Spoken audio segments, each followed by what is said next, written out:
I'll call the meeting to order. Roll call whenever you're ready.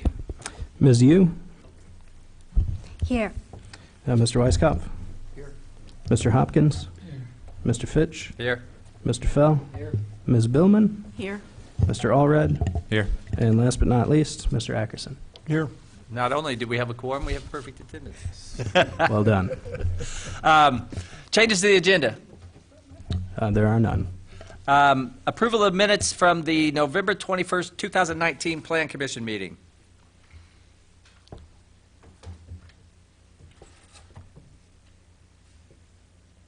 Mr. Fell.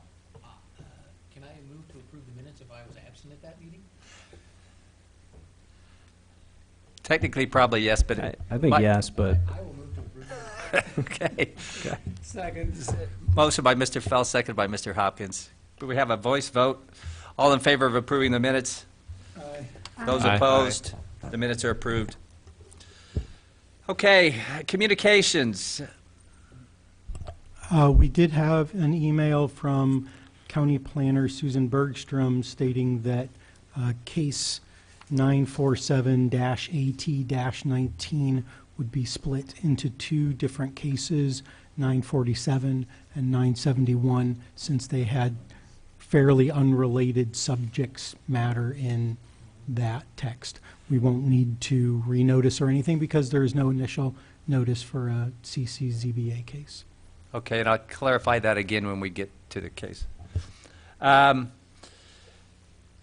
Continued public hearings, cases 2018A03 and 2360M18, proposed annexation agreement between the city and Henry Merkelo for rezoning County R5 manufactured home park to City R1 single-family residential for a 1.01 acre parcel at 2218 East University Avenue. That case is continued to April 23rd, 2020. We have no old business. We have no new public hearings. We do have some new business. We have, in fact, what is now 5. It's going to be 5 now. 5 County Zoning Board of Appeals cases.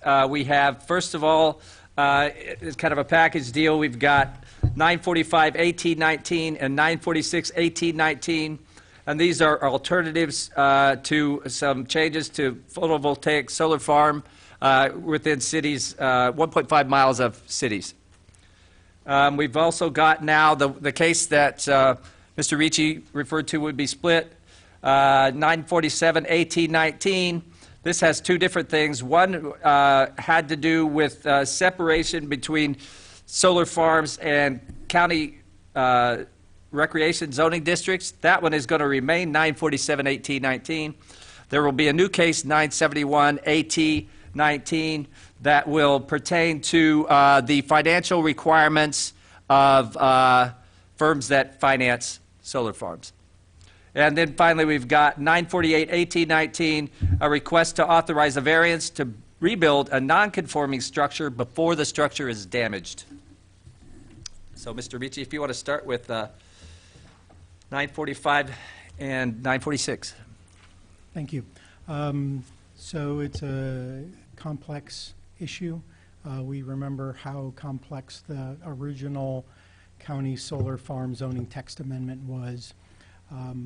As you can imagine, there was lots of public input from both citizens as well as from the multiple governmental jurisdictions that were being governed by that zoning text amendment. The county received quite a bit of input from municipal administrators, St. Joseph, Savoy, Mahomet, Rantoul, and they requested essentially additional control over what would happen in the areas potentially around their jurisdictions.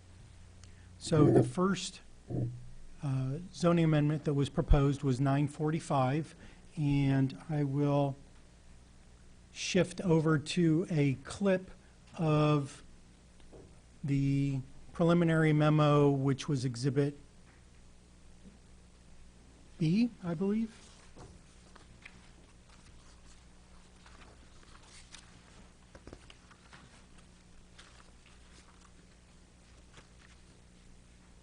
No, you were directed to it if you wanted to actually see the memo. They were on the website for the county. This is a summary table that county staff put in their preliminary memo. That's probably the best summary and comparison of 945 and 946. So 945 was drafted first. It has 4 parts. Part A is to increase the minimum required time that municipalities would be given review. Part B is requiring a municipal subdivision to approve a lease that is longer than 5 years. Part C is to allow any PV solar farm authorized prior to the effective date of this amendment to be able to be repaired even if it becomes a non-conforming use based on the later on buffer that's added in case number 946. And similarly, Part D is another amendment to allow a solar farm that was prior authorized to continue to be constructed as long as its special use permit hasn't expired. Parts C and D became more important because when Amendment 946 came in, it is identical to 945, except it also added an increase in the separation distance between the proposed solar farm and a municipal boundary. It increased that distance from 1/2 mile to 1.5 miles. And it did it in a somewhat convoluted way, not by saying we're increasing the buffer from 0.5 miles to 1.5 miles. It did it by striking out some language where it originally had prohibited solar farms within 1.5 miles, except for those that weren't in the contiguous urban growth area boundary. And by striking out that exemption, it effectively made the separation be 1.5 miles with no exemption to come closer to 1/2 mile. Those strikeouts became a little more readily apparent in when you look at the exhibits.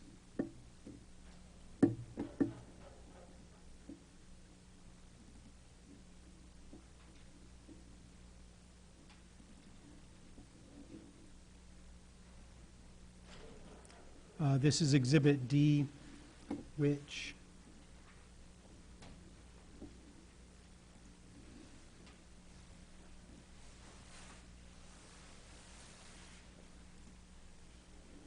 shows a exemption in this subpart A that it says no solar farm shall be located within a contiguous urban growth area, and there shall be a separation of 1/2 mile from a proposed PV solar farm to a municipal boundary at the time of application for the special use permit. In 946, you can see where that line was struck out, effectively requiring the minimum separation boundary to be 1.5 miles for all solar farms from a municipal boundary. So these requests were at the, these amendments were basically at the requests of some of the smaller jurisdictions in the county. When we reviewed it for impacts to the city of Urbana's zoning, city staff determined that it would not negatively impact the city's ability to plan or manage growth. It does provide additional notification to the city, which is not significantly beneficial because the county already notifies the city when it gets applications for special use permits. We would already be getting notified by the county when a solar farm special use permit application was submitted. The difference between 945 and 946 is that it would increase the distance from the city's corporate limits that a solar farm could site unless it requested and received a waiver from the county board for that buffer distance. So most of these requirements throughout the solar farm zoning ordinance, as the rest of the county's zoning ordinance, an applicant can request a waiver from those requirements. There are very few items that the county board cannot issue a waiver for. One of the items that can be issued a waiver for is that separation distance. However, that is an additional step that an applicant would need to do to be able to site closer than 1.5 miles in the case of 946, or closer than 0.5 mile in the case of 945. So those are the basic differences between those two zoning text amendments. I think we'll just kind of move through these one at a time. So now, Okay. if anybody has questions on these two cases for Mr. Ricci? Mr. Fell? Perhaps I should know this, but I don't. For instance, can Urbana, if the county requirement is 1.5 mile separation, can 1.5 miles, can Urbana, I don't want to say amend, just put a regulation in that we're okay with 0.5 mile? We could send comments to the county when we were notified of that special use permit to say that the city has no objections to an applicant wanting to site Okay. near the city. Okay, my thinking is, the way this is worded is that it was increased from 0.5 mile to 1.5 miles. Yes. The county can decrease that because some municipalities wanted 1.5 miles, Right. right? The county can decrease that amount, seemingly arbitrarily, in a way. Doesn't it make more sense to say, I mean, as a municipality, don't we just say, we're okay with 0.5 mile, and let each municipality put in their own regulations for the distance the county can override? Because it seems counterproductive to say the distance is 1.5 miles, but the county can overrule that and make it 0.5 mile. It should be the other way around. I understand your question. So the complication is the city has no zoning authority outside its corporate limits. So we're not able to regulate that distance We have some Outside. regulation in the ETJ, don't we? for subdivision regulations, for the subdivision code. So that isn't about use outside the corporate limits, it's about how the land is developed. But it's a good question and a good point. Mr. Atkinson? Yeah, what I'm trying to understand is why we're considering both 945 and 946. If 946 is basically a revised version of 945 and looks like it had a little more support at the county,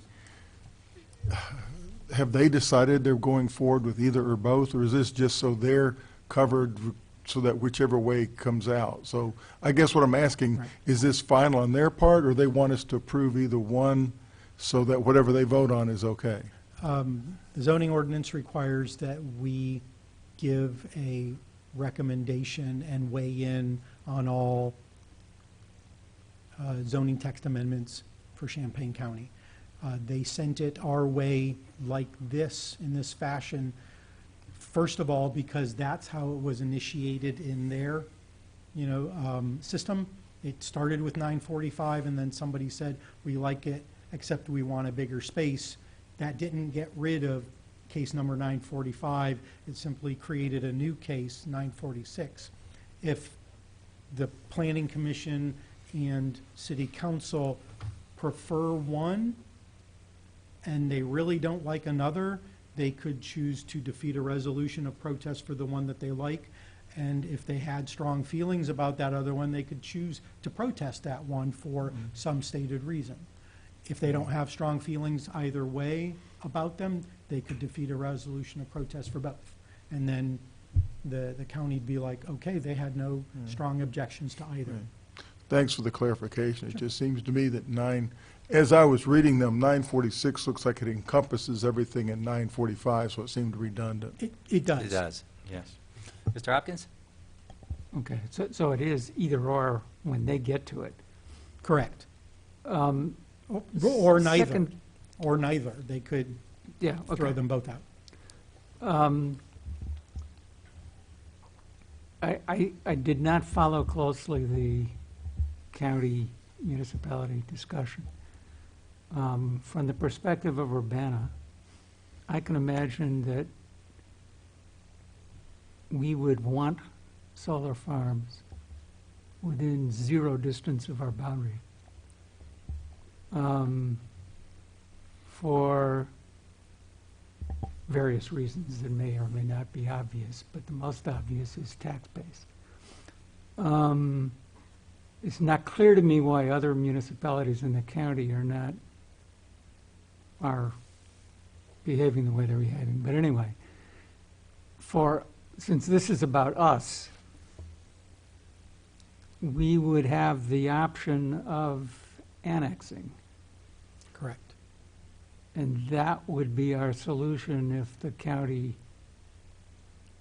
in other words, I see no reason that we want even a half mile from our point of view. But our only solution is to persuade the county to allow it or to annex it. Correct. Okay, That is how I read that. Some of the concerns that the other jurisdictions had were they would rather have a different type of use right outside their boundary than a solar farm. One of the discussions we had during our own solar farm text amendment was we would like them to go in certain places so that we're not using up our areas that we have installed infrastructure into that would be underutilized by a solar farm. Any further questions? Does anybody in the audience care to address the Plan Commission on this case? No? In that case, we'll just let you continue, and then when we get through it, we'll vote separately Okay. as we go through. So you'd like me to present on the Go ahead and other- present 947 and 971, Okay, and then we'll vote on those, and then we'll go to the other. okay. So 947 AT19 is a zoning text amendment that there is currently a 1/2 mile separation distance requirement between a proposed solar farm and the county's conservation recreation zoning district. They simply want to delete that buffer requirement to allow a solar farm to site closer to a CR zoned district. From the standpoint of the city, because that is a county zoning district, it does not apply to the city. The city doesn't have a conservation recreation zoning district. We have a CRE district within the city, but once property got annexed into the city, this restriction would no longer apply. Staff recommended defeating a resolution of protest for this zoning text amendment. Okay, any questions for Mr. Ricci on this one? Does anybody care to address the Plan Commission on this case, which is 947, 1819? Nope. Thanks. 971, 1819. 971, 1819 included proposed changes involving the minimum required credits rating for a financial institution headquartered in Champaign County being able to provide financial assurances for solar farms. So, as I understand it, the county Zoning Board of Appeals wanted the financial institutions that were backing proposed developments to have a minimum rating of something comparable to the A rating by Standard & Poor's or the A2 rating by Moody's. So there are county financial institutions that don't have these ratings. They use another rating system. There is only one financial institution in the county that meets this requirement, so it's a fairly constrained requirement. Again, this would not impact the city if a solar farm wanted to site near the city. Great. Thank you. Any questions on this one, Mr. Hopkins? I'm not sure I understood the statement there. They are correcting a problem that, the way it was worded, permitted only one institution. So now it is more than one, as proposed. As I understand it, as proposed, the one institution that would be able to financially back a solar farm doesn't have an S&P or Moody's credit rating. I don't know if it's not in that particular system or not. So they wanted a comparable credit rating in a different system. And the only financial institution in the county that even met that rating, there was only one institution. Is that the one named in the ordinance? In the county's memo. Right. Kroll Bond Rating Agency. That was the comparable Yeah, right. rating system. But it's a rating agency, not... Yeah, it's not, I don't, So when they, there's apparently some firm that issues bonds that's only rated by this Kroll Rating Agency rather than Standard & Poor's and Moody's. Is that, when you look at the financial institutions in the county, one of them has a Kroll rating that is similar to Moody's and S&P? these levels of Moody's and Standards and Yes. Poor's. There are likely to be other financial institutions that have lower ratings in the Kroll system or in the S&P and Moody's system. Sure, but, right. Right. Their They'd be preliminary ineligible. memo did Yeah. not go into a great amount of detail about this. But from the standpoint of being able to manage and plan for growth, city staff did not believe that this requirement impacted the city's ability to manage and plan for growth in its boundaries or E ETJ. I'm pretty sure it's adding this other credit agency to the... I think that's other, right. So it's essentially adding, Another firm that can issue Correct. bonds. yeah, so it's increasing the... Right. Okay, any further questions? Thanks for the clarification. Does anybody wish to address the Plan Commission on this case, which is 971 AT19? Okay, well, let's catch our breath here and dispose of these. And then we'll get back into the alphabet soup of the other one. So we've got, first of all, let's take the 945, which has the half-mile buffer between the city and the solar farm, versus the 946 that has the 1.5-mile buffer. I suppose we could recommend to defeat a resolution of protest on one and not the other. We could recommend to accept a resolution of protest on one but not the other, or both, right? So if we truly, the consensus of the commission is that we don't want to limit, we could say accept a resolution of protest on both.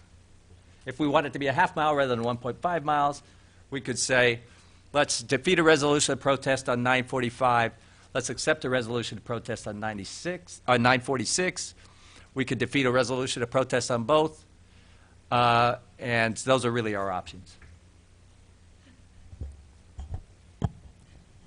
So having raised the other question, my inclination is to defeat a resolution of protest on both.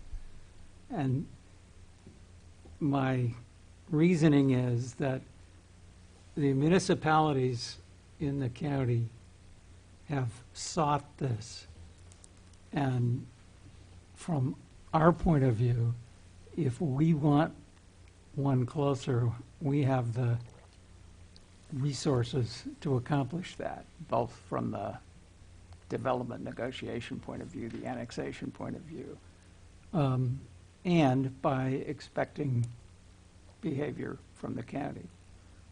But some of the small municipalities may not have that and find themselves with a proposed site near to them too late in the game. So I'm inclined to say this is mostly about two other parties, and I think We we can need not we get can handle into- ourselves, is what Yeah, you're we saying. need to not get into this negotiation.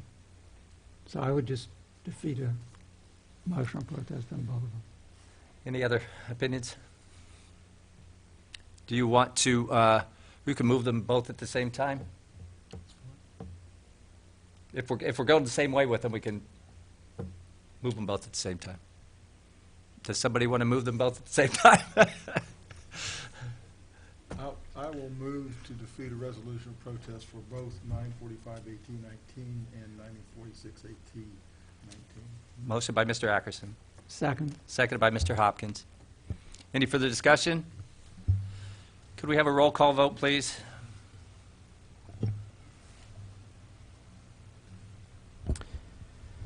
Mr. Hopkins? Yes. Mr. Weiskopf? Yes. Ms. Yu? Yes. Mr. Ackerson? Yes. Mr. Allred? Yes. Ms. Billman? Yes. Mr. Fell? Yes. Mr. Fitch? Yes. Motion passes, and both will be sent to City Council with a recommendation to defeat a resolution of protest. Now, let's just take 947-1819, which simply strikes the requirement in the county that solar farm can't be within less than a half a mile of a conservation district. Any discussion on that one? Mr. Hopkins?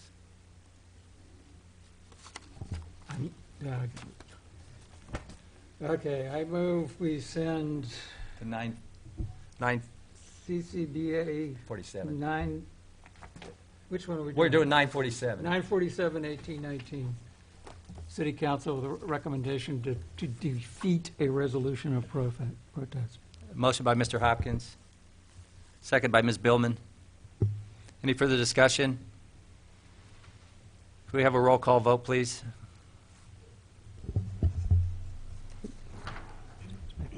Mr. Allred? Yes. Ms. Billman? Yes. Mr. Fell? Yes. Mr. Fitch? Yes. Mr. Hopkins? Yes. Mr. Weiskopf? Yes. Ms. Yu? Yes.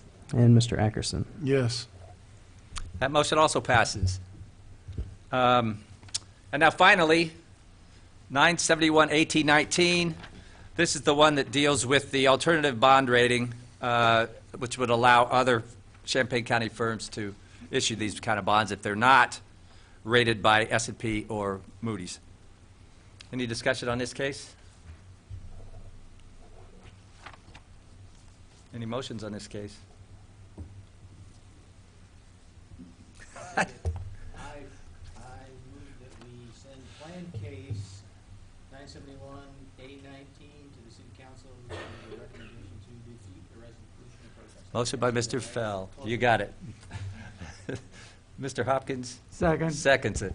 And so, any further discussion? Roll call vote, please.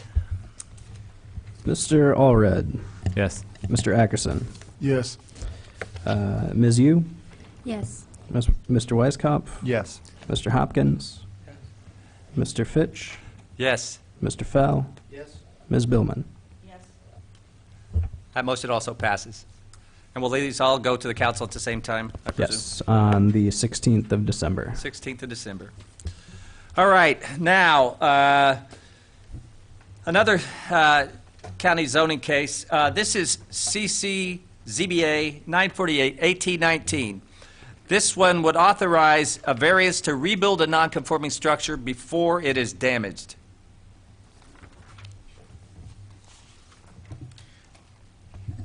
948 is in the other, second memo. County planning and zoning staff have had a very common occurrence where they've been asked to issue a variance for a property, and when they go out and look at it, they've determined that there is a non-conforming structure on the property. And if this property was damaged beyond 50%, that structure would then need to request a variance from the zoning ordinance to allow it to be repaired. The city has a similar requirement in its zoning ordinance. If you require somebody to do that after the structure's been damaged, it might take months for that case to come to the Zoning Board of Appeals because they have a fairly deep dock. And that might prohibit somebody from taking timely action to fix a damaged structure. And, you know, if it's their house or their barn, that could put them in a bad way. So, as has happened in the past, Mr. Hall has issued variances for that, and a case such as that came up in January, and one of the County Zoning Board of Appeals members did not feel comfortable with issuing an variance prior to the building being damaged. So they are taking action to add in language that when a structure has been identified as non-conforming, the people can proactively, peremptorily request a variance that in case that structure is damaged beyond 50%, that it has already gotten prior authorization to be repaired through that variance. When it went through their zoning board of appeals, it got approved with a recommendation to send it on to county board to be approved unanimously, including the vote from that ZBA member who had expressed concern about granting a variance for something before it was damaged. So they seem to be okay with this concept as long as it is authorized by their zoning ordinance. They don't like taking authority for things that they aren't granted authority for. I will also mention in the memo that recently the city had this happen with the Jimmy John's restaurant up on University Avenue, where through dedication of right-of-way to IDOT, the required front yard all of a sudden became narrower than is required by the city's zoning ordinance. And business owners were concerned that if that sign was damaged, that they might be forced to move that sign out of the new required front yard. So they requested a minor variance to be allowed to encroach into the front yard to put a rebuilt sign in the exact same location. And that variance was granted. So, you know, it's a similar situation where we are proactively, preemptively granting a variance. So let me just clarify what so the variance, they can reconstruct the nonconformity. Yes. Okay. Mr. Fell? Just for clarification, so this is basically a variance that if an owner knows he has a non-conforming structure, he can ask for a variance before he needs one, Correct. right? I suppose that's not a terrible idea, but aren't most of these cases, if you have a non-conforming structure and it gets hit by lightning and burns down and you want to rebuild it, you don't know it's non-conforming until you want to rebuild it and you go apply for a building permit. Right. So it's sort of, what's the point? Well, I guess, in a way, but. As they have written the language, it is when this nonconformity is identified during the application for other variances. So I don't believe somebody could just come in and say, I've got a non-conforming structure, I'm not asking for any other variances, I would like a variance to be able to rebuild if it gets damaged. It is during the course of the application for other variances that are being requested. Mr. Hopkins?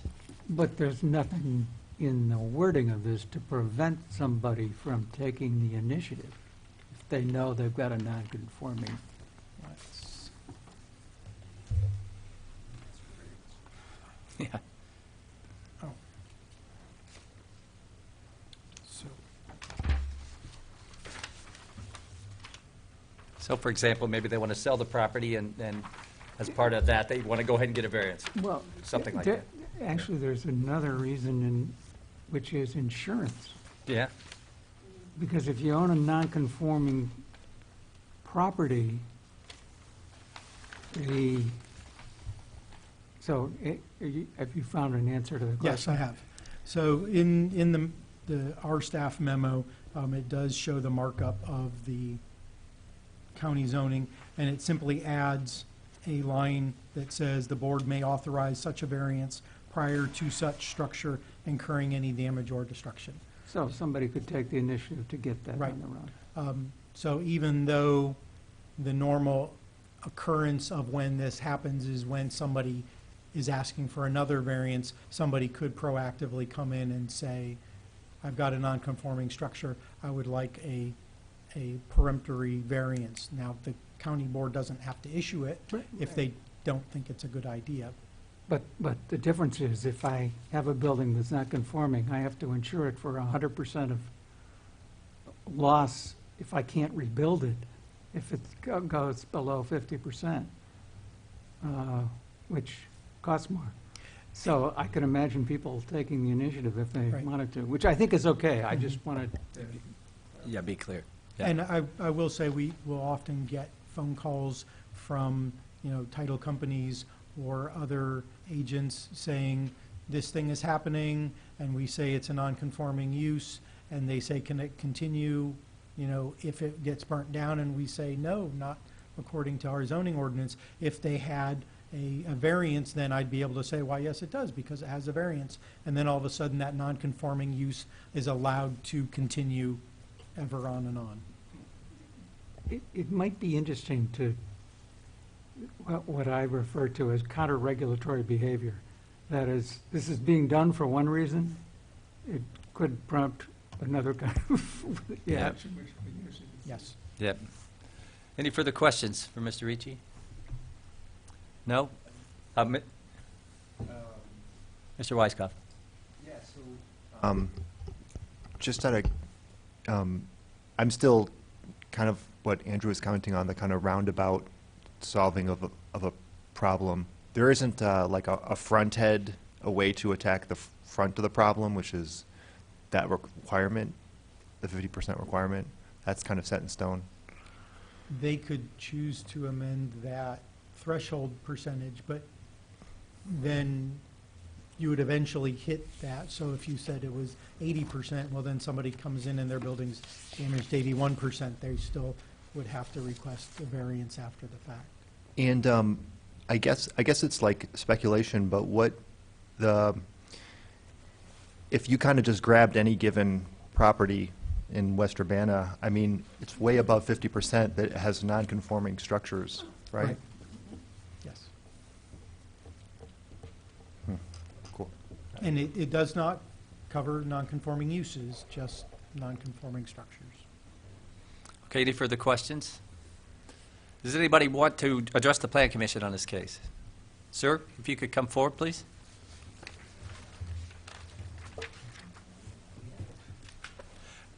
And just have a seat and state your name. And if you could fill out your name, but it's already active. Hello, my name is Michael Kilcullen, so nice to see some of you again. I've dealt with some of these things in the past, so I have two questions mainly. So if this preemptive variance is done, is there a time limit? Because this might last for 20 years or 30 years. Can it be transferred or sold with the property? So if you're going to consider this, think about that. As Lou is saying, the unintended consequences is what has not been thought of yet. So consider that before you consider this idea. Not that it can or cannot be done, but there's more to think about. The other point then is part of the idea of allowing variances of a property that becomes a non-conforming because of change of laws, change of standards, IDOT purchasing rights away or something that expands the road, is that it's grandfathering something in that is existing that was conforming at the time it was built to avoid extra cost at that moment. But part of the idea is if something does get destroyed by nature or disaster or whatever, is that we want things to start conforming to the new laws and rules over time, and we're trying to be nice by not making people tear things out. So just to give a preemptive variance could create a lot of problems, and especially if someone starts, oh, let me just look around and I don't need something, but they come across this, and then if it can last for 20 or 30 years, why would everyone not do it if, you know, especially businesses where they might have money in advance to do this. And in this case, if IDOT purchased extra land to make the right-of-way, then I think it's IDOT's money and funding that could pay an easement fee, or they can pay for the future replacement costs, or put money into a bond with a future maturity. There's ways that a property owner can be compensated by whatever agency creates a new law or problem or hardship. It should be the funds, and if it's IDOT, they've got highway funds. If it's for a highway, it should be money from the highway, not from the insurance, not from the public, not from the taxpayer. So if something changes, then it's that government agency that changes it that should put the funds aside for future conformity if it has to be rebuilt. And I'm thinking too, like, if an ordinance changes again, what if something's conforming, it was built, it becomes non-conforming, but what if in 10 years it becomes conforming again? Then why are we doing all these variances? We don't know what the new laws about ADA or wheelchairs or elevators or anything will be in the future, so let's wait until the moment when the variance is needed, because the laws might be different again. The standards might be different. So those are just points to think about. Any questions for Mr. Kilcullen? Nope. Thank you. All right, does anybody else wish to address the Plan Commission on this case? In that case, I'll close the, any further questions for Mr. Ricci? No? One question, Mr. Ackerson? Just to follow up, because he actually asked a question I had in my mind but didn't ask. Can these then be passed down? So I sell my farm 5 years from now, my non-conforming structure has this variance in perpetuity? I am not an expert in the county's zoning ordinance. I would imagine if it's similar to the city's, those variances run with the property, not with Well, not the with the owner, that's what I was As thinking. long as the variance is identical to, you know, what was initially granted. If it says it needs to be in general conformance with a site plan that was approved, then that might answer some of Mr. Kilcullen's concerns, where it's locking it in to either a particular site plan or to a particular condition, like you could specify a minimum of 10 feet from the property line, whatever that property line might now be at that time. So like the minor variances or major variances or conditional or special uses, the granting authority can put conditions on those. And if the people want to vary from those conditions, they have to come back and ask for a new permit or variance. The other thing I wanted to mention that was in the memo was, these are variances that are granted by the county. If a property becomes annexed into the city, they aren't necessarily need to be respected by the city because they were variances granted by the county. It is something, though, that could be negotiated through that annexation agreement between the person wanting to annex into the city and the corporate body at that time. Mr. Hopkins? This gets more interesting. So, the variance gets granted by the county, this is not about non-conforming use. This is about non-conforming Structure. structure, which is all sorts of things, like setbacks and building permit issues, subdivision stuff and building permit issues, basically. And all of those regulations might be different in the city, between the city and the county So what anyways. happens when we annex something that was built in the county?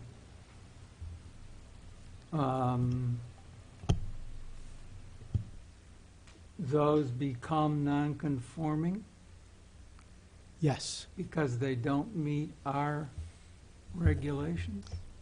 Well, if they don't meet our regulations, then they would become non-conforming. If something comes in and it meets the regulations of the zoning district it's in, then it conforms. Right. But if it doesn't, regardless of the variance, I'm mostly thinking out loud, regardless of the variance granted by the county, it becomes non-conforming relative to Urbana regulation. Correct, unless Okay. during the course of that annexation agreement, they request a variance. And all of a From sudden. us. From us, From yeah, us, right. right. As part of the annexation agreement. It's like a package. I'll buy your car if you'll throw in a radio. But Is it- oh, go ahead. Do we have the option of granting variances with time limits? With time limits, I do not believe so. We'd have to look into that. Yeah, okay. Because I think within the city, that becomes an interesting question. I'm not sure it matters to us here. But in the city, we can't grant a variance unless for something that hasn't been destroyed yet. We did. In that case with the Jimmy John's restaurant, we granted a variance to allow that sign to be, So we can do that. that is what we have done in the past. And in that case, they had a compelling reason for granting that variance, and that was because IDOT took several feet of Yeah, I that- understand. of their Yeah. property. Right. And Any further questions? Okay, thank you, Mr. Ricci. Now, public hearing is, public input section is closed, and now we can do some discussion. Anybody have thoughts on this? This is another, either defeat a resolution of protest or support a resolution of protest situation. Mr. Ackerson? Well, it matters to me that this is a county issue. If this was in the city, I might have more discussion about it. It gives me a little qualms about you could grant a variance for some indefinite period of time into the future for something you know is non-conforming now, for the argument so well put by Mr. Kilcullen? Kilcullen. Yeah. Thank you. But it is a county issue, and I don't see it directly affecting us. And if a piece of property came into us, we can deal with it ourselves. So I don't see it as an Urbana issue. Any further discussion? Seems to make sense. Emotions, Mr. Ackerson? Well, put me on the hook for it, huh? Yeah. Okay. I move to defeat a resolution of protest for CCZBA 948-AT-19. Motion by Mr. Ackerson, Second. second Mr. Hopkins. Any further discussion? We have a roll call vote. Okay, Mr. Ackerson, Yes. Mr. Allred, Yes. Ms. Billman, Mr. Fell, Mr. Fitch, Yep. Mr. Hopkins, Yes. Mr. Weiskopf, Yes. and Ms. Yu. Yes. Motion passes. And is that the 16th as well? Yes. All right, City Council on the 16th. Okay, now we've got an item on here called Review of Bylaws, which we're required to do periodically. The bylaws were not provided in the packet, so my understanding is we will not be reviewing the bylaws tonight. That is correct. Do we have a date at which we want to continue this?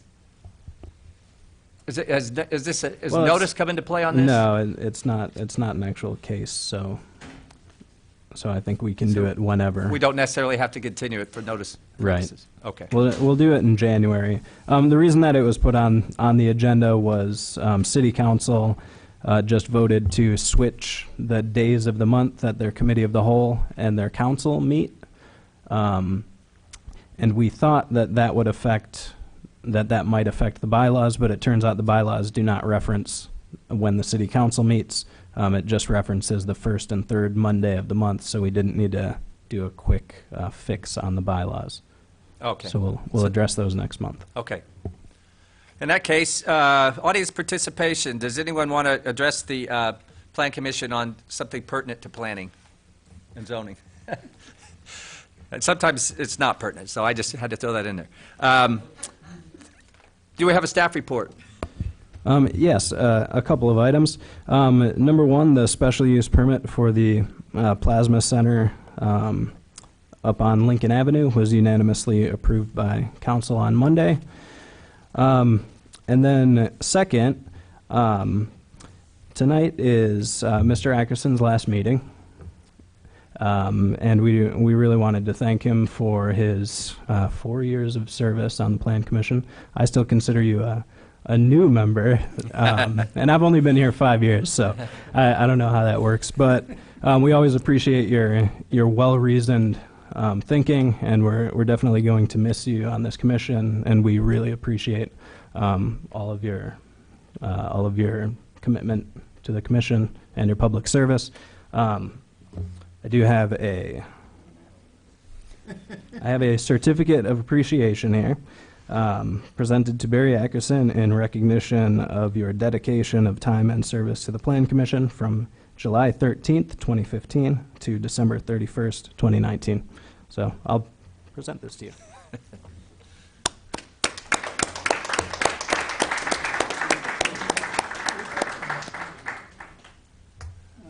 think we figured it.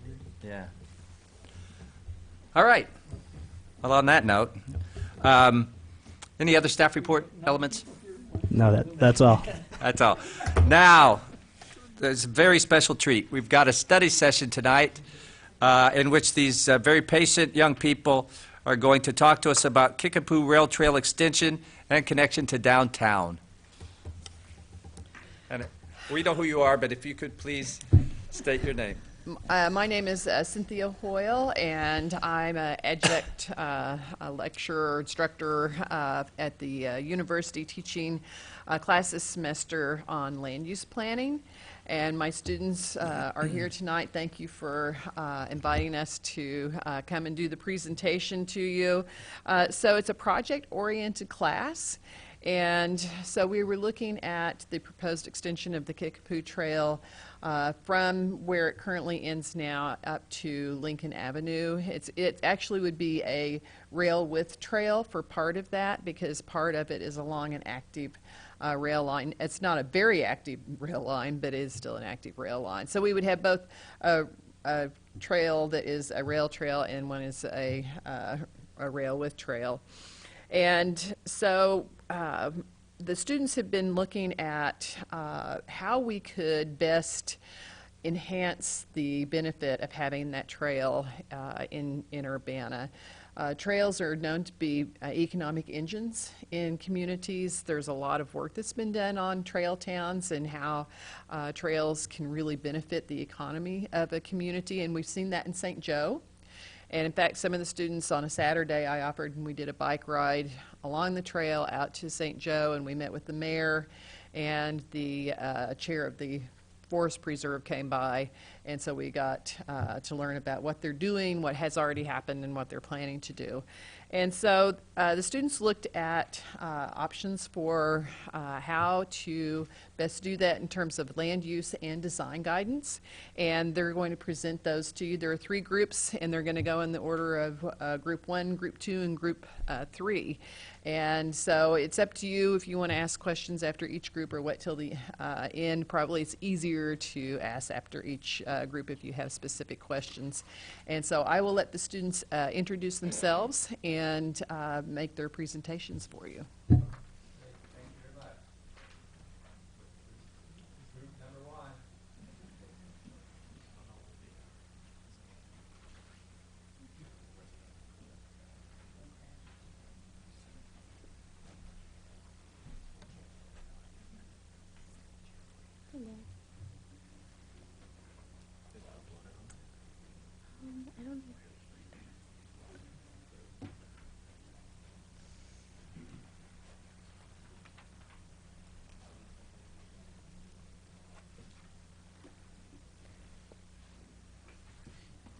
email the presentation? Are their presentations they sent in, are they loaded? To Lily. Lily? It was requested that we do that. Did you bring it on a flash drive again? No, but we can email it to someone else. I have it on my phone. Ah, okay, because I'd suggest we come with it on a flash drive for this very reason. Because I don't think it's on the desktop here, is it? Okay. You emailed it to her, right? Yeah. There's a lot of presentations, but I don't see the one. And you don't know anything about this, Kevin? I don't. I'm guessing that they're not on there. We could take a brief recess here, and I can contact. There's on a flash drive, yeah, so whoever wants to, yeah, come on out. And, Okay, I'll shoot you Lily want a them- message. They can email to you? Yeah, that's fine. All right. Well, I don't know. Let's see. Can I get it on there?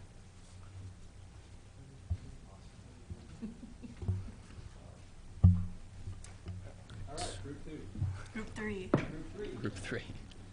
Okay. Is there a report? If you could take your names and sign the paper for the record. Have them send it to this.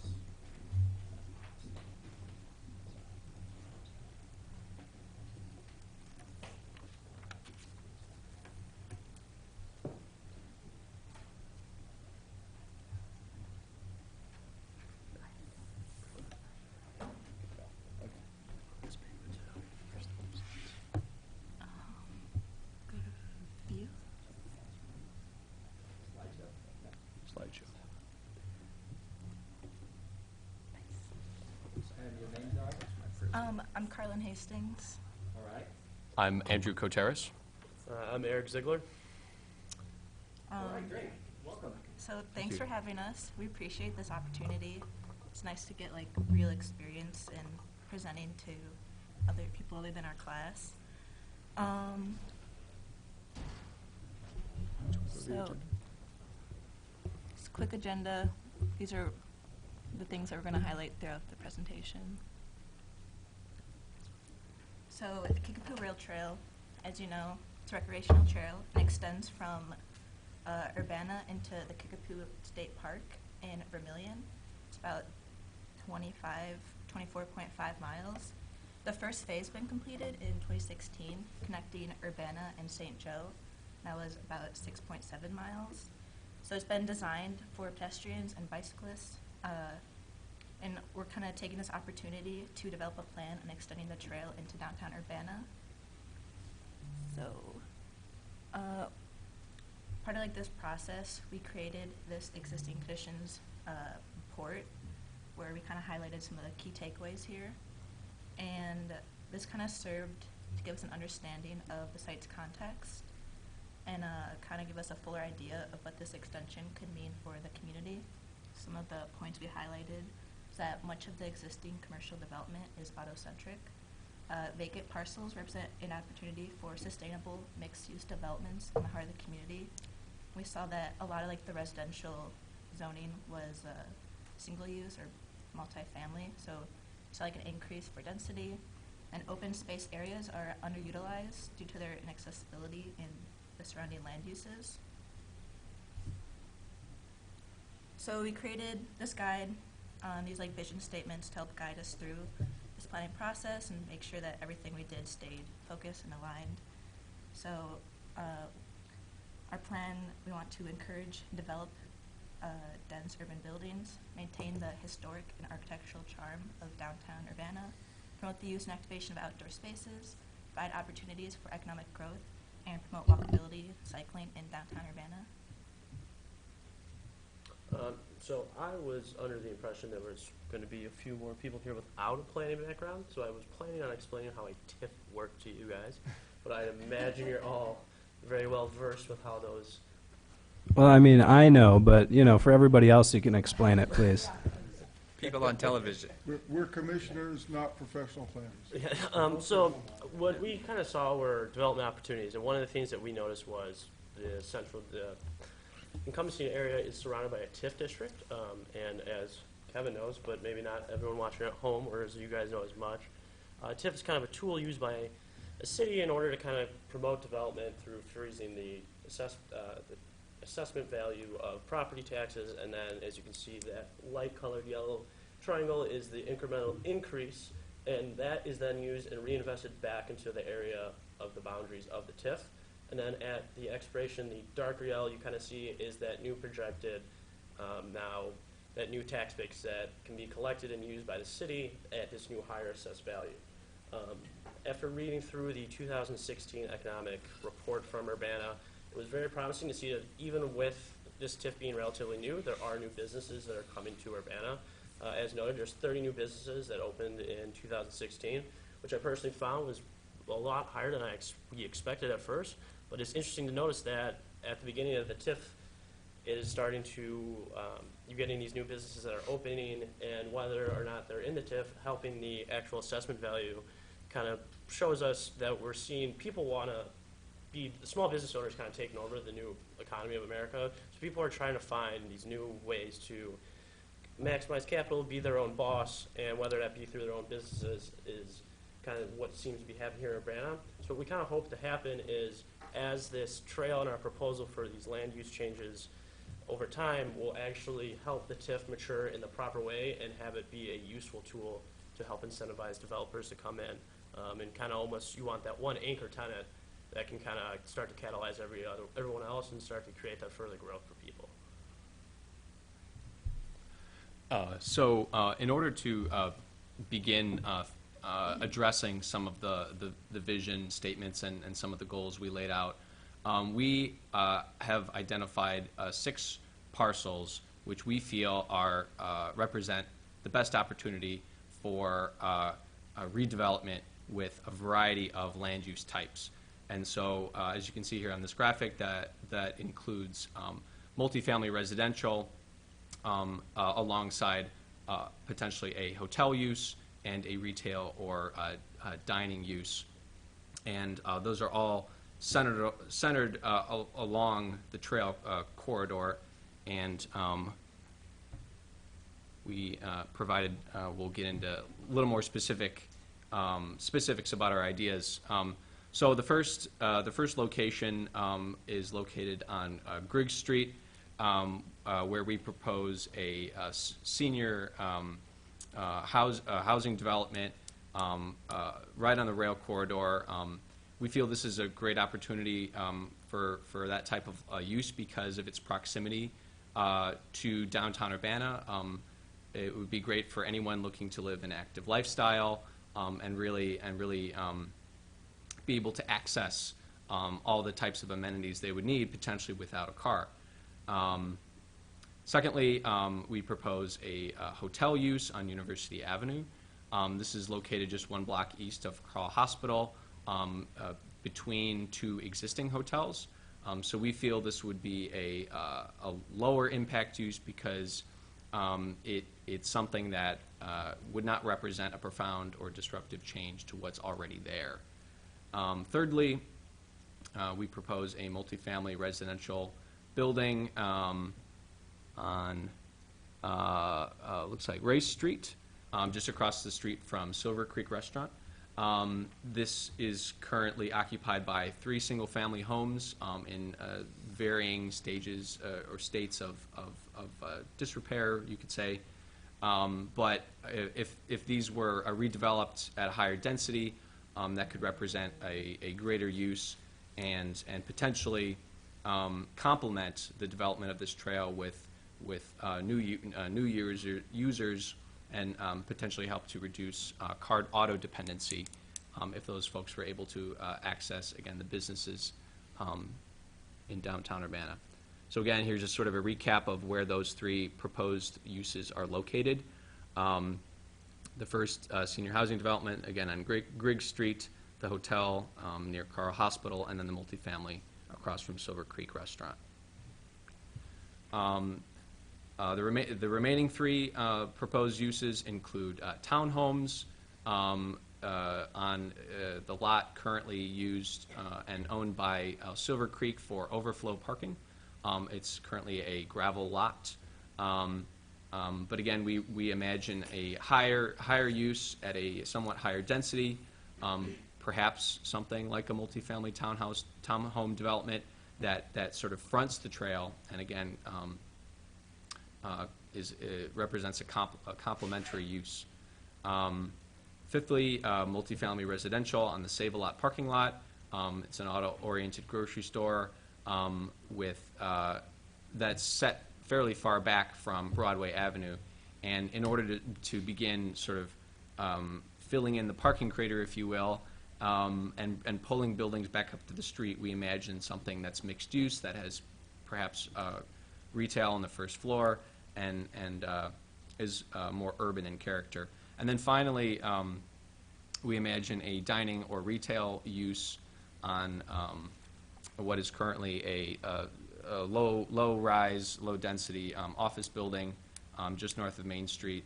And so that could help to further solidify Urbana's reputation as an upscale dining destination, and help potentially capture some of the student market, and then the student family market for when folks come to visit. And again, here's just a recap of where those are located. The townhomes, multifamily, dining and retail, all north of Main Street. Another thing we wanted to highlight were some success stories from around the country of rails with trails that have been done. And so we wanted to point to the Atlanta Beltline, which is built next to an active rail corridor that is fronted with mixed-use development and interacts with the trail through various direct connections. The San Clemente Beach Trail in California is another great example, we feel. It's built in sort of difficult terrain in a narrow right-of-way, which could potentially be a concern of some in Urbana, that maybe there's not enough room, but I think this example shows that it can be done. And then finally, a little closer to home, the Madison Southwest Commuter Path in Wisconsin is built in a similar university community on an active freight rail line, and it's heavily utilized both by students and folks in the broader community. So in order to achieve some of these outcomes, we propose a series of design guidelines. And so those would be implemented through an overlay district, which would include requirements pertaining to materials.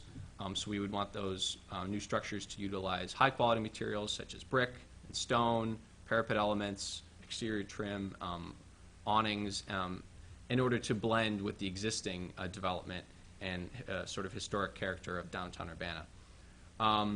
Another guideline to consider would be requiring new development on the trail corridor to provide direct access onto that trail corridor. And again, we've seen examples of that being done in Atlanta.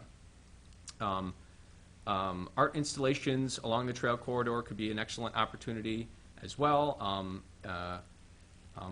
If not required, at least encouraged by city staff working with developers to further help solidify Urbana's identity as a diverse, welcoming, and creative community. And then finally, we would want to provide adequate signage in order to help with wayfinding, as well as amenities such as lighting, outdoor street furniture, benches, so on and so forth, so that the trail really feels cohesive and safe, and really something that's been well thought through and really welcoming. Again, this is sort of reiterating the proposed guidelines again through the overlay district, and so I believe that gets us to the keys for success. And kind of just how we've been touching around and wrapping this all into one thing, it feels that Urbana is very primed for just like an explosion of development, kind of like how Champaign experienced over the past 10, 15 years. And we kind of really see this trail as that catalyst. whether the trail itself attracts developers to it or the development attracts people to the trail. We just really want something that brings a revitalization to Urbana. We see it. I mean, I personally, as a student that lives in Champaign, I've lived in Champaign for all 4 of my years, I find myself having more fun coming to Urbana because it's a little quieter and it's kind of more up to pace with kind of a less like rambunctious lifestyle. And something like this can kind of start bringing a lot more people back into this area and really kind of put more of an emphasis on Urbana is, I mean, for lack of a better term, but like Urbana is cool again, because there's that unfair stigma that Urbana has just. Don't go there. Yeah. I'll stop myself. To leave. But it's something that I think is, we all think it's just not, it's not a just thing to have. And we're really hoping that something such as like this trail with rail can actually help bridge that or destroy that preconceived notion. That's good. Well, thank you so much. Do you have anything else to add, or do we have any questions for Carl and Andrew and Eric? Mr. Eckerson? I'll defer to her first. Okay, Ms. Billman. You referred to a couple of the properties as being underdeveloped and wanting to make them higher density. That's a good thing. We see that as a good thing because in a lot of ways, sort of the character of downtown Urbana north of Main Street is broken up, if you will, by parking lots. And in our our courses, we think a lot about the urban landscape from the perspective of the pedestrian, of the cyclist. And so if we can begin to redevelop some of those properties with mixed-use buildings, higher densities, we can begin to create an environment that people want to be in, they want to walk around in, and sort of begin to rebuild that area. So I think a big thing with it too is when you create that density, you get that multiplier effect on the dollar. So now, if you're living in this new development that's above this new restaurant, you need a quick bite, you're going to go downstairs, spend the dollar you put into rent, or spend the dollars that you're earning into that structure below you, and now you're putting your income into 2 different things right on top of one another. So when that money keeps circulating within the local economy, it will just continue to grow and grow and grow to a point to where it's finally kind of showing what we needed to do. Thanks. Mr. Ackerson. So I strongly support pedestrian activity, rail activity, biking activity, public transportation. I just spent the last half month with my foot in a boot following foot surgery, so I couldn't drive anywhere. And I negotiated this whole community the way my wife does, which is via bus and, by the grace of others. But one thing we hear a lot here, mostly when we talk about residential development, is parking, right? So I really like the concept of the high intensity, and you have some really lovely buildings and beautiful ideas. There's one piece that I'm just going to throw out. So like the reality and the politics and the other pieces to try to get things going. One of the really big supporters in this community that I'm aware of for developing the whole rail area is the owner of Silver Creek. And that is not a very attractive gravel parking lot. However, that is his parking lot. So you're going to take the parking away from somebody who's been a big supporter of developing rail stuff and development of that whole area of Urbana, and at the same time you're going to bring in competition with other restaurants, which I strongly support. But how do you compensate for the reduction in parking? And I agree, I think there's a lot of surface parking in Urbana that could be repurposed. That particular parking, though, if you don't do some alternative to it, that restaurant has nowhere for people to park. So just, it's not so much a question as it is food for thought for you guys, that when you're proposing doing something with that, you have to think about what are the consequences and how do you compensate for that. All right, thanks. Any further questions for Group 3? Oh, thank you. Very good. Very nicely done. Thank you. Did we find Group 1's paper?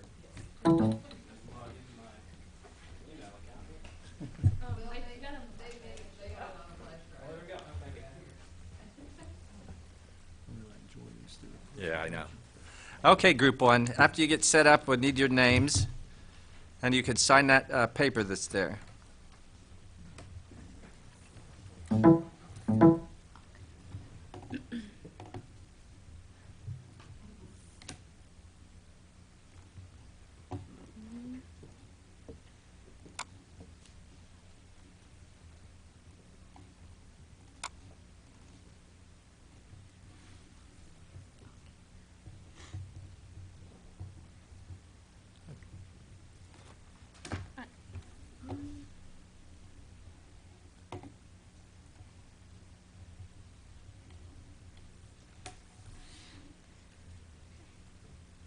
I'm Samantha. Okay, I'm Nicole. Michael? Malik. great, thank you. And today we'll be talking about the redevelopment of the Kickapoo Rail Trail land use.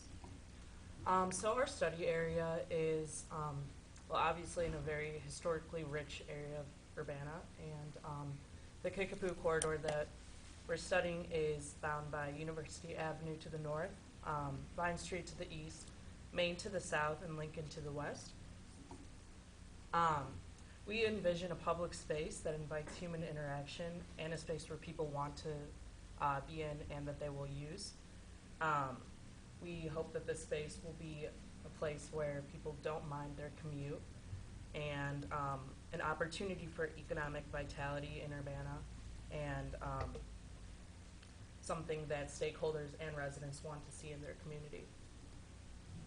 Our 5 goals for this redevelopment are that it will benefit the tourists and residents with amenities that they will use, ensure local businesses and organizations they will benefit the trail, connect the trail to the Boneyard Creek, Carl Hospital, the university, and surrounding neighborhoods, promote a healthier lifestyle among residents, and to collaborate with residents, the 2 cities, Carl, the university, and its respective stakeholders. So some of the things that is nice about Urbana is like its current land use and its current zoning is kind of perfectly suited for development along the trail and just a development of the trail. So this map of the current land use shows mainly residential, mainly commercial with residential. So that would be, as we were looking at this and proposing different land uses, we mainly wanted to focus on the parcel with the Silver Creek gravel parking lot and the residential houses to the north of it. We mainly wanted to focus on this section because of, after a presentation with the owner of Silver Creek, he mentioned that he would like to have it redeveloped. And so, kind of along with that, we wanted to, he made a lot of really good points about the need for an extended stay hotel, possibly for Carl Hospital, which has, I think, 3,000 outpatients daily. So for something like that, would be really important and necessary for those that maybe are not in the Champaign area but travel from out of town to stay with family and stuff while they're getting treatment at the hospital. One of the another area that we were looking at is the Save-A-Lot and Schnucks parking lots.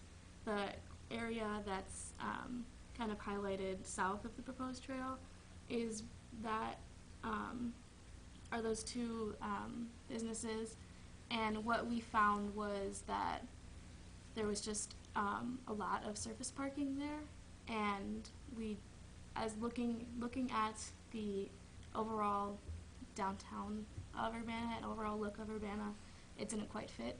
And so what we wanted to see there was maybe like an extreme reduction in the parking that's there currently, and with the land there, kind of bring in some more green space along the trail, which we talk about in our design guidelines. But so the trail and its purpose is mainly to bring like a safe and connected access, bring safe and connected access from downtown Urbana, from Carle Hospital, from the residential areas, and then the university. So just kind of having that trail as like a place for people to get that access, and that's something that we really wanted to see.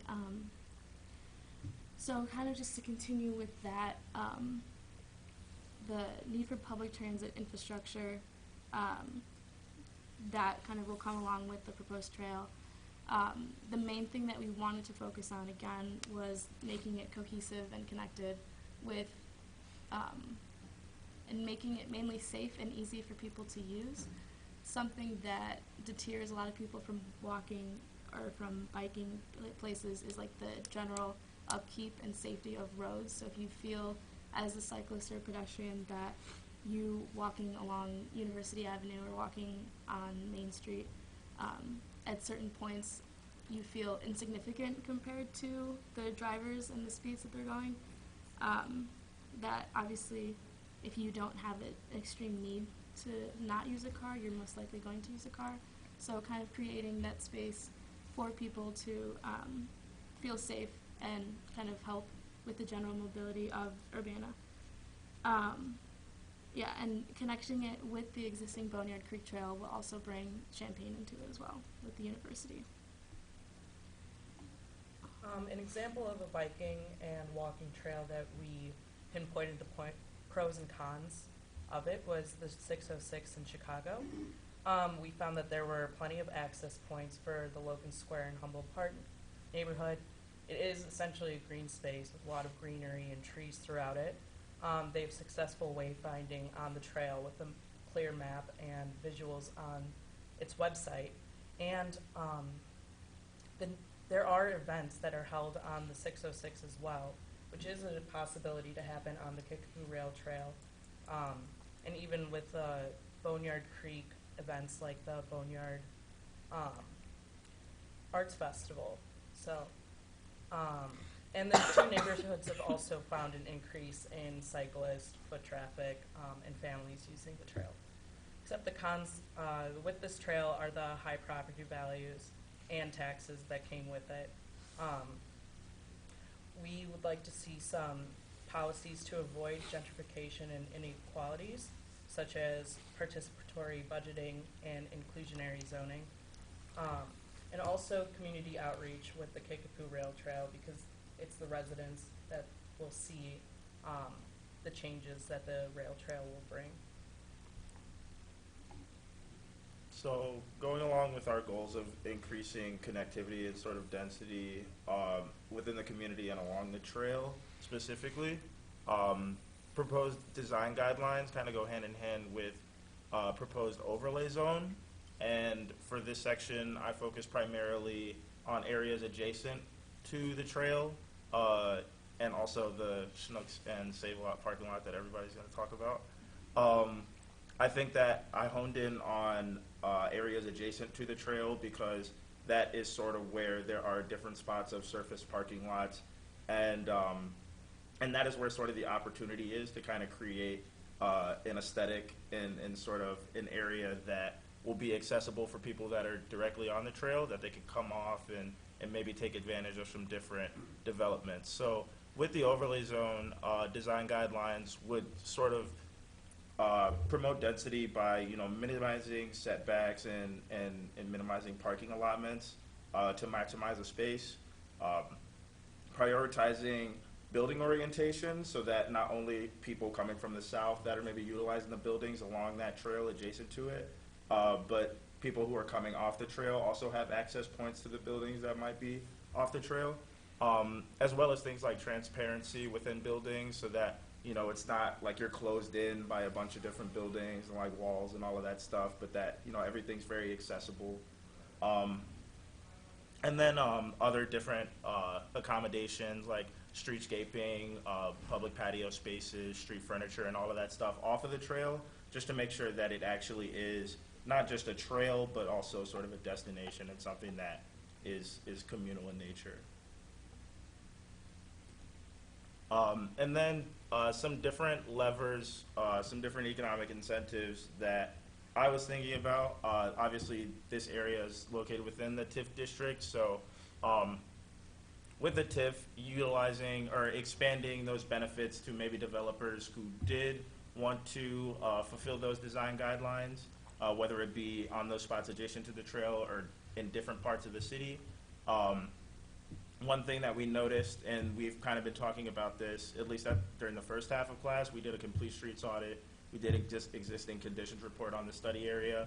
There are a lot of different areas that are prime for maybe bike-friendly infrastructure, and then there are a lot of places that maybe need some enhancements and some fixes. So going along with increasing connectivity so that this is accessible for the greater community, maybe something like a capital improvement fund, so that if there is new development that spurs from the trail, developers can maybe kick into this fund, and then you can use that money to maybe streetscape, Kohler, so that it's more bike friendly, and there are linkages between those residential communities and the trail, just to make sure that it's, a trail town instead of just like a trail that's there that you have to get to.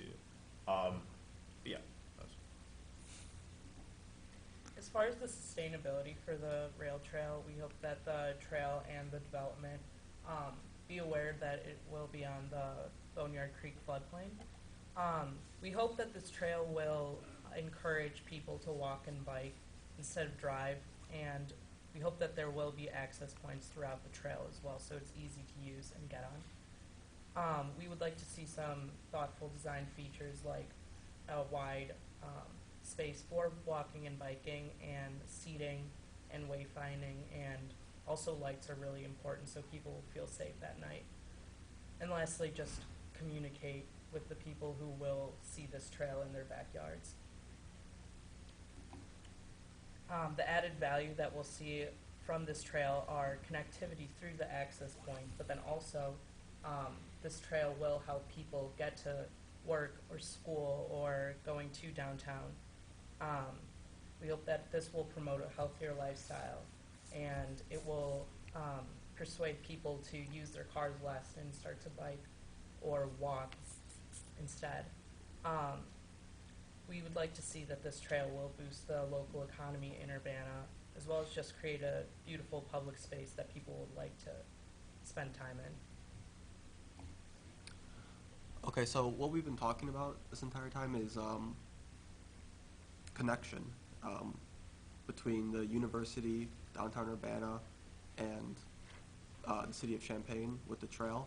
And like Malik was saying, the trail is really no good if it's just a trail that you have to get to, because you want people to be able to go from downtown Champaign, campus town, and take the trail into Urbana.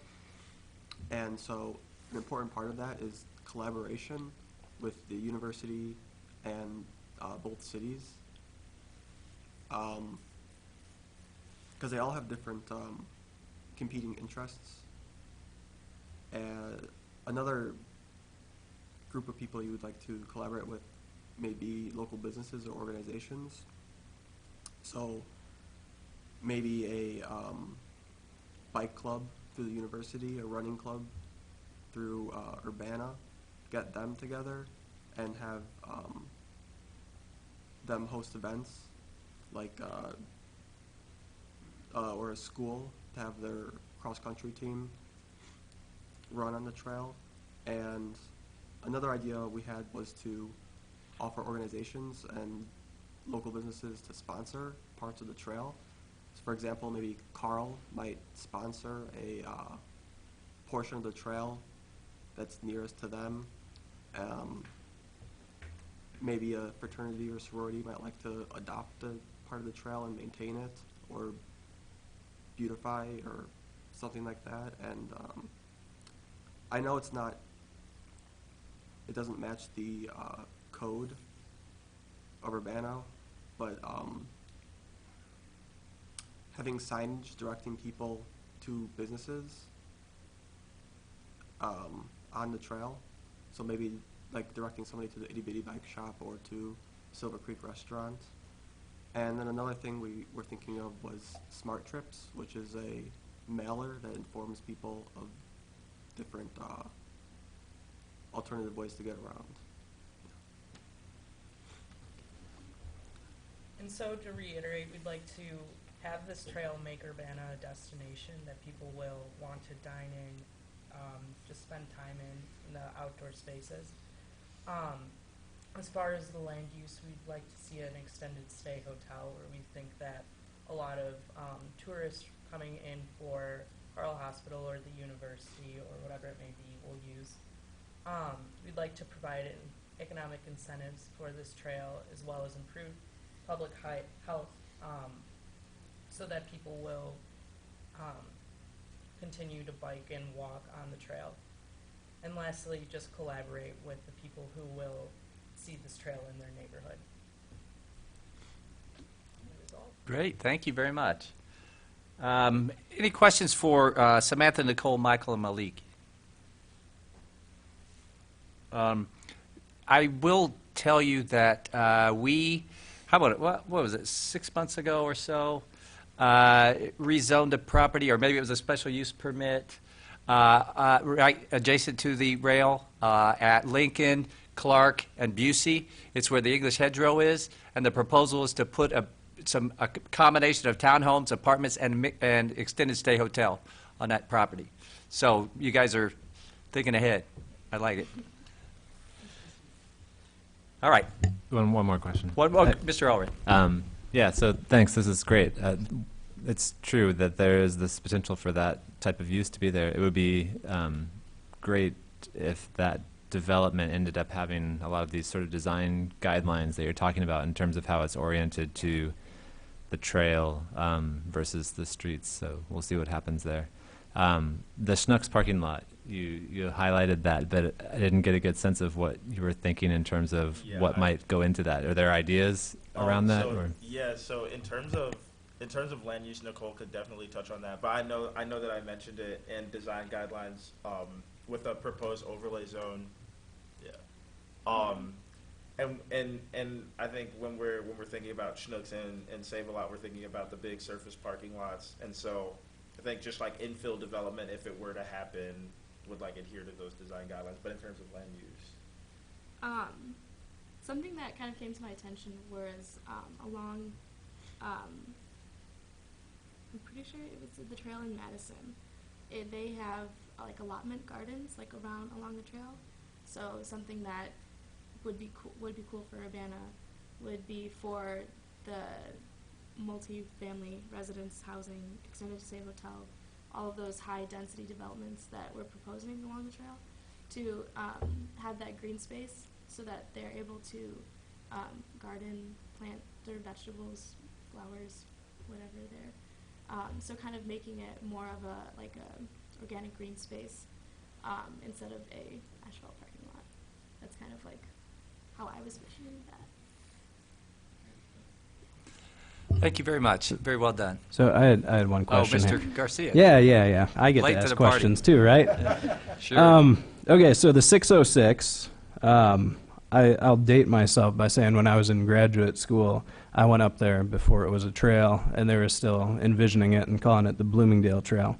So that was a while ago. Anyway, I thought it was funny that you said a negative was high property values and taxes around that trail. So I think we'd love to see higher. I mean, I guess that's not a question. That's Sorry. The issue with that was that in Chicago, that's what led to the gentrification of the area. So we don't really see that happening in Urbana as much as it did in Chicago, but that's just something that we thought to mention because you can't ignore something like that when it comes to a trail. okay. Good answer. All right. Thank you very much. thank you. Okay, thank you.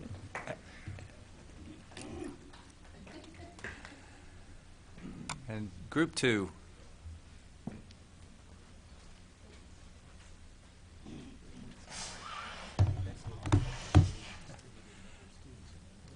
Yeah.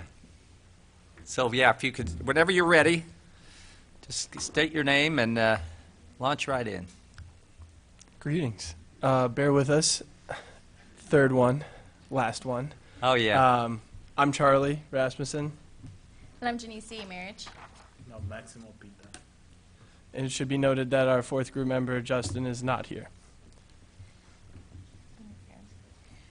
So we want to go ahead and go over our agenda for our proposal, which is going over the existing conditions report, our vision and goals, our proposed land use, and recommendations for specific parcels.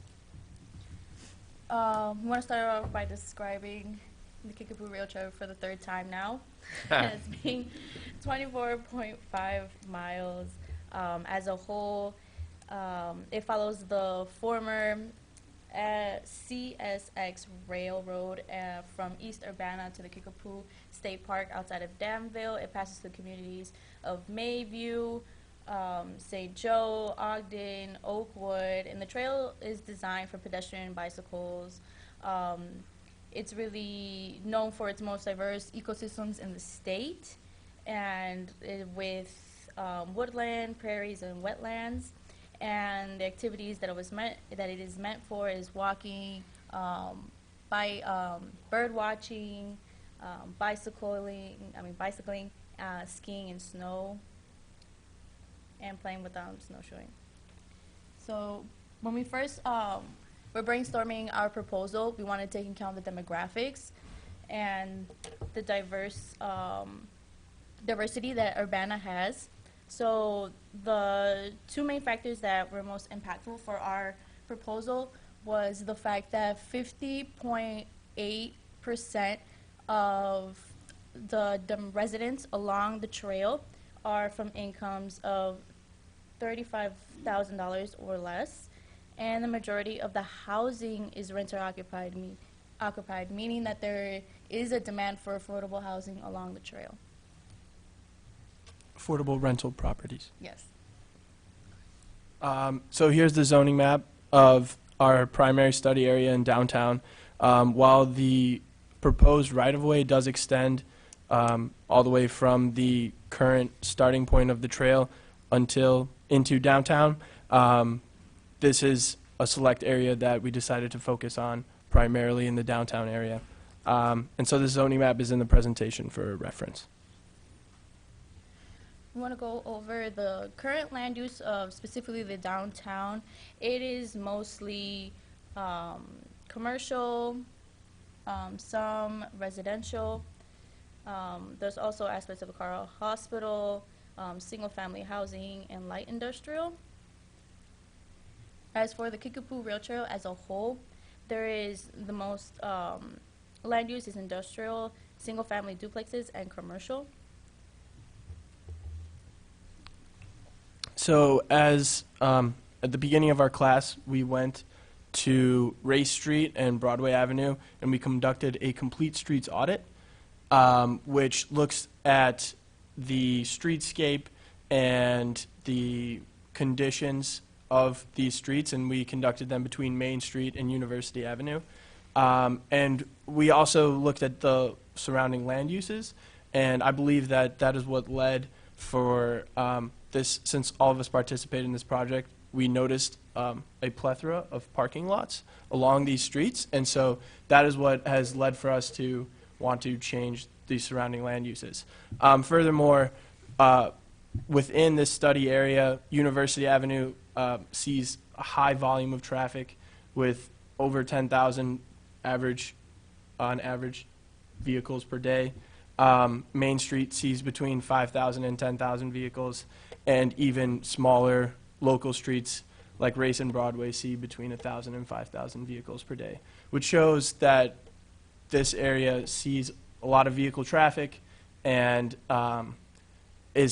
could be more accessible to all modes. Furthermore, we see the potential importance of local streets like Kohler, Busey, Orchard, and Central as connections from neighborhoods to the trail, as well as the trail is adjacent to a variety of parks, which the trail being a green space itself, which connects to green spaces across the state, which would also connect green spaces in the city of Urbana. We also look into the economic development aspect, and Urbana has three different types of opportunities for businesses. One is the business development and opening grants, which is up to 1,000 to 3,000 grants for opening businesses, meant for a one-time use when they're ready to open on their first day. Businesses that are expanding or transitioning businesses, as they have the redevelopment incentive program, which is awarded by Capital Investments, located within the TIF district, and given up to $25,000. And a redevelopment agreement program, which is an incentive for large-scale redevelopments and are determined by case-by-case basis. We looked at these programs because we do want to bring in more businesses along the trail. So meaning that we have these programs, so we want residents, we want people to come in and take advantage of these programs. So our vision ultimately for the trail and the land use surrounding the trail in Urbana is we want Urbana to capitalize on becoming a trail town, and that would involve the land use being enhancing the experience for all of the users and all of the residents of Urbana, and that also includes diversifying the land uses surrounding the trail, and ultimately we want this to lead to enhancing commerce in downtown through Urbana becoming a trail town. We want Urbana to reap the positive externalities of the trail. So some of our goals are to encourage residential development along the trail, specifically affordable housing. We want people who maybe can't afford to drive to live close to the trail so they can use it. Also, we want to connect the green spaces in the city of Urbana. We want to create a commercial corridor along the trail so that people don't always have to leave the trail to do their shopping, or tourists can come and enjoy the trail and enjoy places along the trail, as well as enhancing the character and continuing to, we want the trail to add to the character of Urbana and continue it. More goals that we have is accessibility, meaning that we want people who want to be on the trail have that connectivity and the fluidity of being in downtown Urbana as on their way home, coming out of work. We do want to use that there is Carle Hospital right there. There are businesses, so there's a lot of foot traffic that already is along the trail, so we really want people to have that opportunity. As we have local recreation, meaning that we want people to use the trail not only for like walking, biking, but also having activities there, using a lot with the Urbana Arts Commission, a lot of different groups that come in to take advantage of the trail, as mobility is having improved to and within the downtown area, and of course the environmental impact, which was the expansion of the trail, will help reduce the environment footprint by providing options and mobility, again, from having more access in and throughout Urbana. So, like the other three groups, we recommend an overlay zone. I would compare it, we've been learning about transit-oriented development overlay zones, which are similar. They provide guidelines. Ultimately, what this rail trail overlay zone would aim to do is make it easier for developers to develop along the trail and create more flexibility without really impeding on the current zoning or having to repeal it, and ultimately resulting in a blend of land uses along the trail. So for reference, we're not suggesting that a smart code be implemented. However, the smart code transect is this is a graphic to sort of demonstrate the types of land uses that we see along the trail. And smart code is a kind of land use management tool that sets design guidelines for certain districts, and they all conform to those specific guidelines. However, this transect is simply here to demonstrate how Urbana has already almost organically or perhaps manufactured a transect unto itself. So the trail transitions from rural to suburban into general urban and then into the core of downtown. That's ultimately what this transect is here to represent. So we had not set specific, we did not create a comprehensive design guideline for the land use surrounding the trail. However, much like the other presenters, we want to increase density. We want developers to include amenities for trail users, have buildings that face the trails, a lack of blank walls, and as well as art, and an important one would be setbacks. We want them to have maximum setbacks, so we want buildings to be upfront and close to the trail and the streets. And how will this help? Make the process easier for developers. Also, we find that a lot of these design guidelines tend to align with current existing plans, and ultimately these design guidelines would help to create a sense of space, a sense of place, excuse me, which is our goal. So we have some proposed land use changes. I will go through these. Parcel number 1, which we can see, is also the Silver Creek parking lot. Yeah, it's a big parking lot, and it travels adjacent to the trail, so we wanted to address it.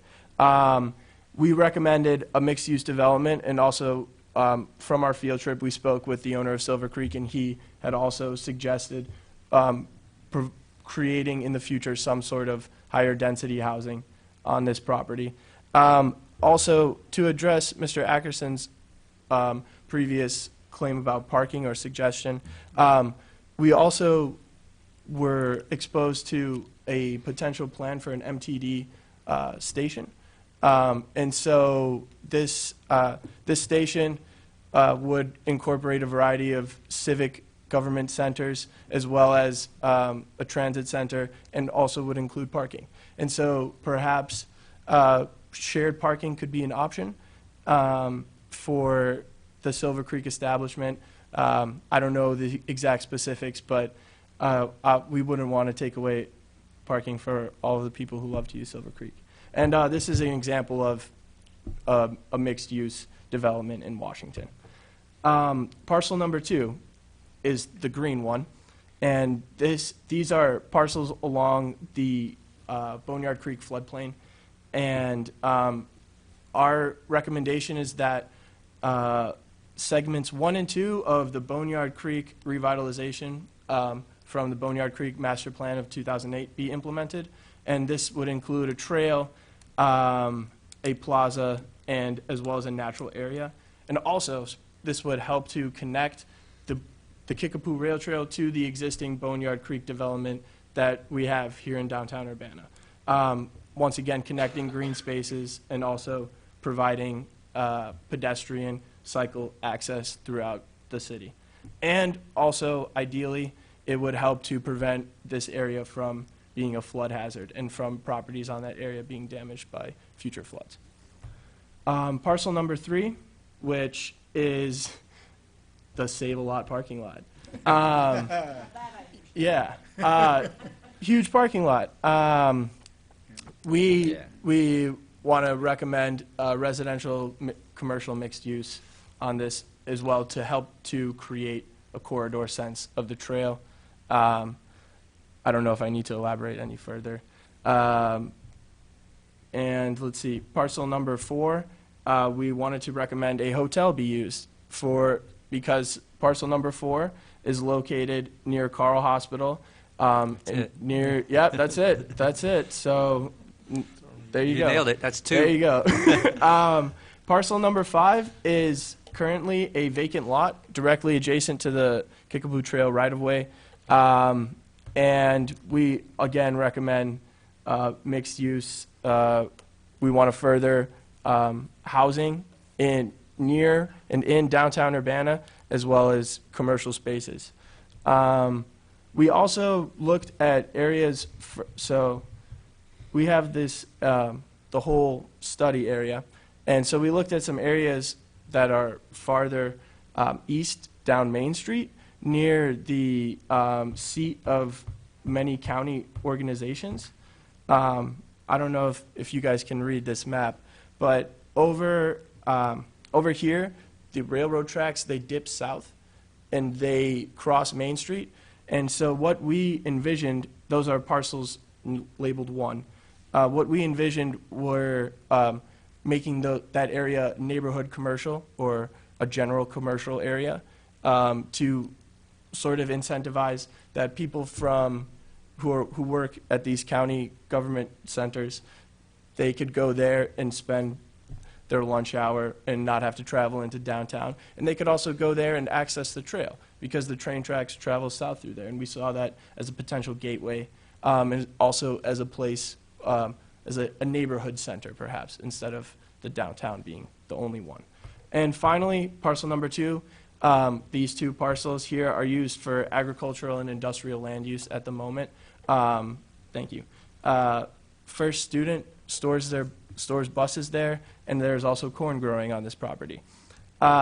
We recommend that medium density to lower density housing be implemented in this land use. That is, we don't want it to stick out. We don't want to build high rises. We want it to sort of gradually transition from the single-family housing that we see out in East Urbana along the trail towards the more dense developments that we see in downtown. And specifically, we would like to see affordable housing because that is what our demographic analysis shows would be preferred and ideal. Any questions? Any questions for Janice, Charlie, and Maximo? I wrote them down. Oh, Mr. Ackerson.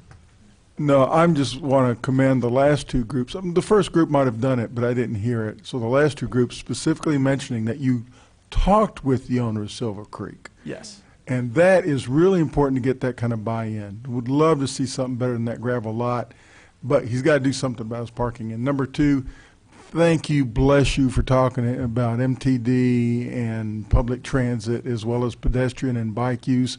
Often we hear about bike use along trails, and that sounds recreational, but for people who are actually commuting around town, and we want to create higher density where people bike not just for recreation but for transportation, pedestrian, bike, and public transit all work together. Yeah.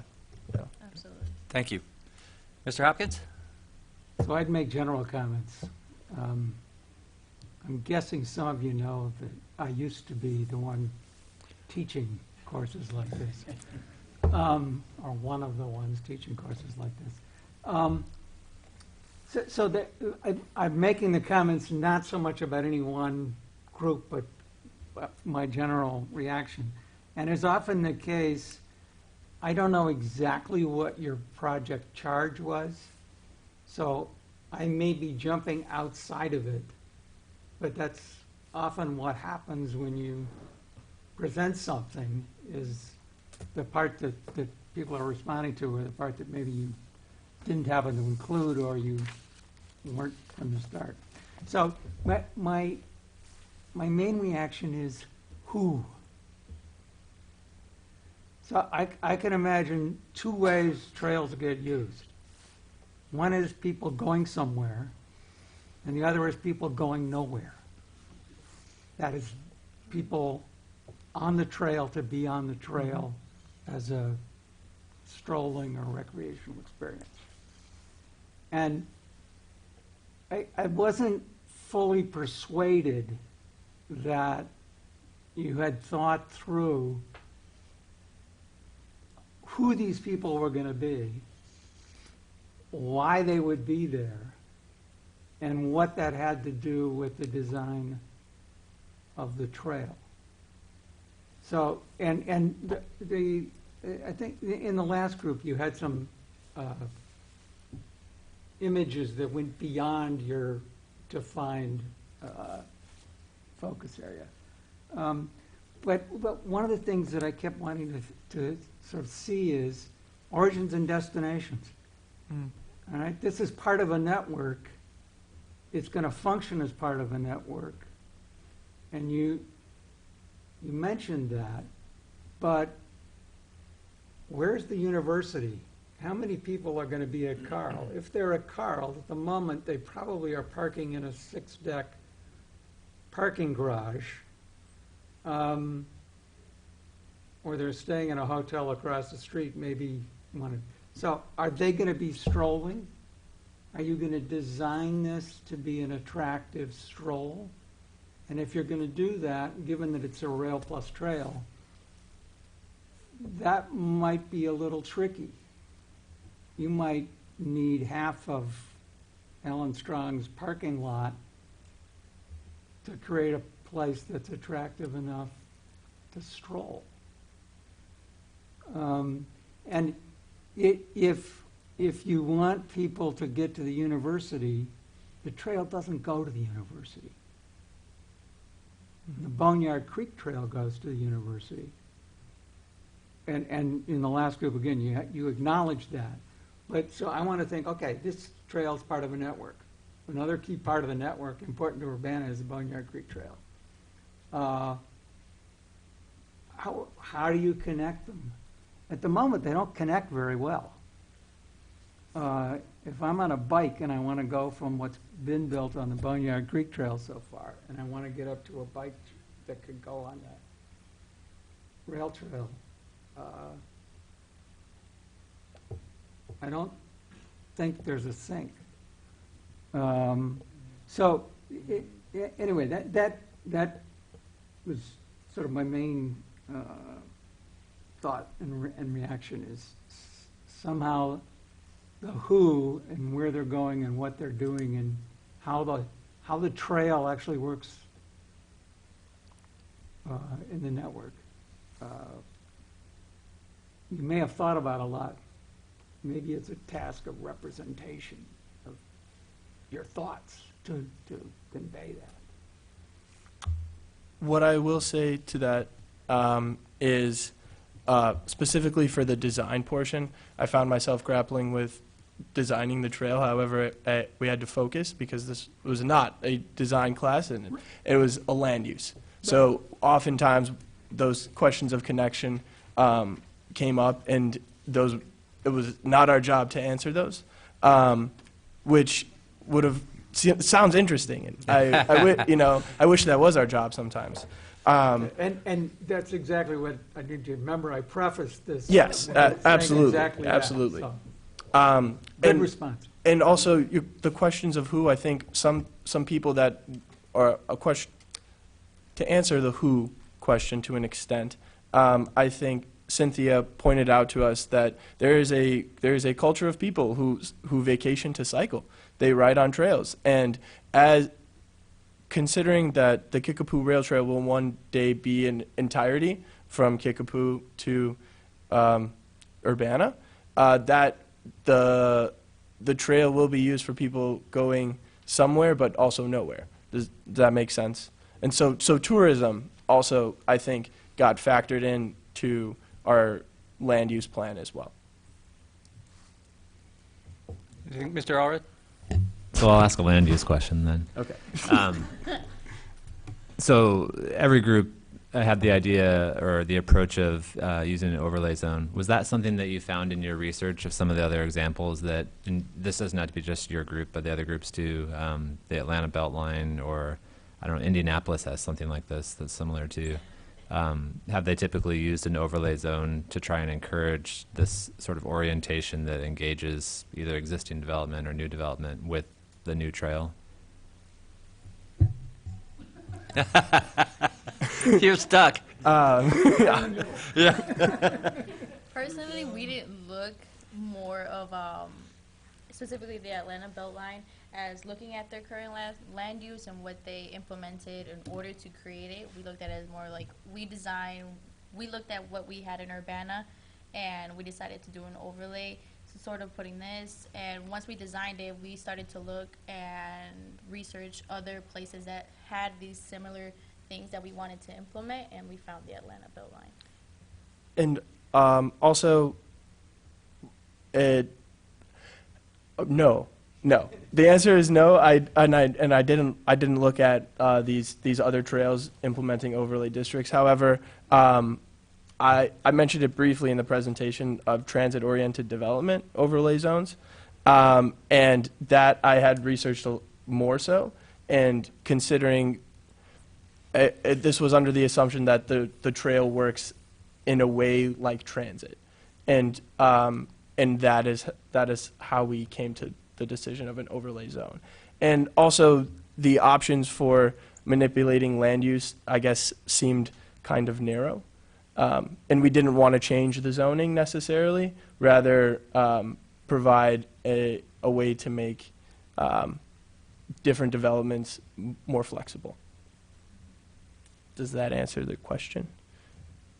Sure, yeah. I mean, I wasn't trying to quiz you. Okay. I'm curious, Yeah, yeah. how other places are doing this and they're being successful in attracting development and, development that's oriented and taking advantage of the trail. So how's that happening? This sounds feasible. I mean, it sounds reasonable to me. I'm just curious if that's something that's been demonstrated elsewhere or not. All right, anything further for this group, or in general to everybody? Really great job. Thank you.